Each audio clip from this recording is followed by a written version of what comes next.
Semak yang menyala. Musa menggembalakan ternak Yitro mertuanya. Suatu hari ia menggiring kawanan ternak itu ke pinggir padang gurun dan sampailah ia di gunung Allah, yaitu gunung Horeb. Malaikat Tuhan menampakkan diri kepadanya sebagai nyala api yang keluar dari tengah-tengah semak berduri. Musa terkejut menyaksikan semak-semak itu terbakar, bercahaya dengan terang, tetapi tidak termakan api. Maka ia berpikir, baiklah aku ke sana untuk melihat kejadian yang aneh ini. Mengapa semak-semak itu tidak terbakar?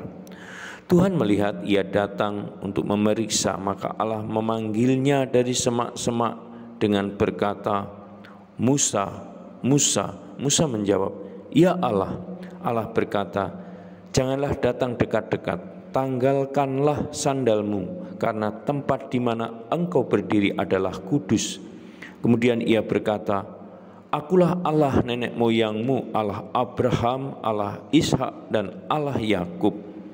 Karena takut melihat Allah, Musa menutupi mukanya. Kemudian Tuhan berkata, aku sudah melihat dengan sungguh penderitaan umatku di Mesir, dan aku mendengar mereka berteriak minta dibebaskan dari para penindas mereka. Aku memperhatikan penderitaan mereka.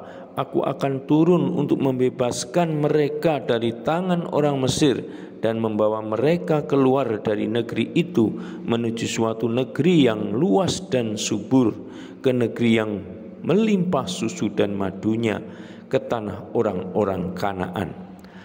Aku akan mengutus engkau kepada Fir'aun. Engkau harus membawa umatku, orang-orang Israel, keluar dari Mesir.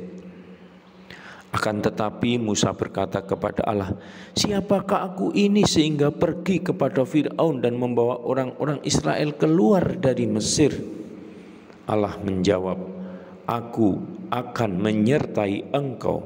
Kemudian Musa menanyakan nama Allah karena ia tahu bahwa bangsanya tentu ingin mengetahuinya. Allah menjawab, aku adalah aku.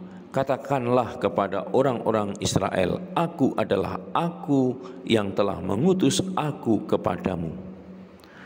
Pergilah dan kumpulkanlah para pemimpin Israel dan katakanlah kepada mereka, Tuhan Allah Abraham, Ishak, dan Yakub telah menampakkan diri kepadaku dengan berkata, aku telah melihat bagaimana mereka memperlakukanmu di Mesir.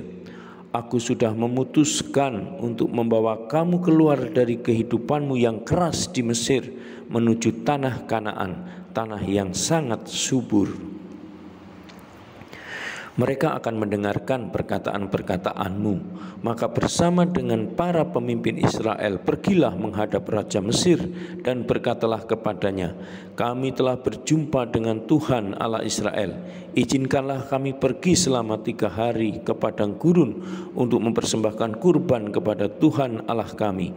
Aku mengetahui bahwa Raja Mesir tidak akan mengizinkan kamu pergi kecuali dengan kekerasan. Maka aku akan memakai kekuasaanku dan menghukum orang Mesir dengan bencana-bencana hebat. Kemudian ia akan melepaskan kamu pergi. Musa masih terus mengajukan pertanyaan dan keberatan, sementara Allah terus-menerus menguatkannya. Tuhan berjanji akan melakukan keajaiban-keajaiban melalui Musa. Ketika Musa mengatakan bahwa ia tidak pandai berbicara, Tuhan menjawab bahwa Harun saudara Musa akan menjadi juru bicaranya. Akhirnya Musa berhenti mengajukan keberatan. Musa kembali kepada Yitro mertuanya dan berkata kepadanya, izinkanlah aku kembali ke Mesir untuk menengok saudara-saudaraku, untuk melihat apakah mereka masih hidup. Yitro menjawab, pergilah dengan selamat. Sementara itu Tuhan berkata kepada Musa bahwa ia dapat kembali ke Mesir dengan selamat karena semua orang yang ingin membunuhnya sudah mati. Tuhan juga berkata kepada Harun, pergilah ke padang gurun untuk menemui Musa. Ia pergi dan menemui Musa di gunung Allah. Musa menceritakan kepada Harun semua pesan yang diberikan Tuhan kepadanya dan semua keajaiban yang diperintahkan Allah supaya ia lakukan. Kemudian Musa dan Harun pergi dan mereka mengumpulkan semua pemimpin Israel. Harun menyampaikan kepada mereka semua perkataan Tuhan kepada Musa. Sementara itu Musa melakukan keajaiban-keajaiban yang disaksikan oleh orang banyak. Mereka percaya dan memahami bahwa Tuhan telah melihat betapa sengsaranya hidup mereka, maka mereka bersujud menyembah. Saudara dan sahabatku, demikian Heffernan mengisahkan kembali kitab Keluaran bab 3 sampai dengan 4. Semak yang bernyala semoga menginspirasi kita. Semoga kisah persiaran perjalanan Musa di dunia ini juga menjadi tanda hikmat dari Allah yang menguatkan, yang meneguhkan iman kita di dalam persiaran hidup ini. Salam, Tuhan mencintai kita semua dengan hati yang berkobar.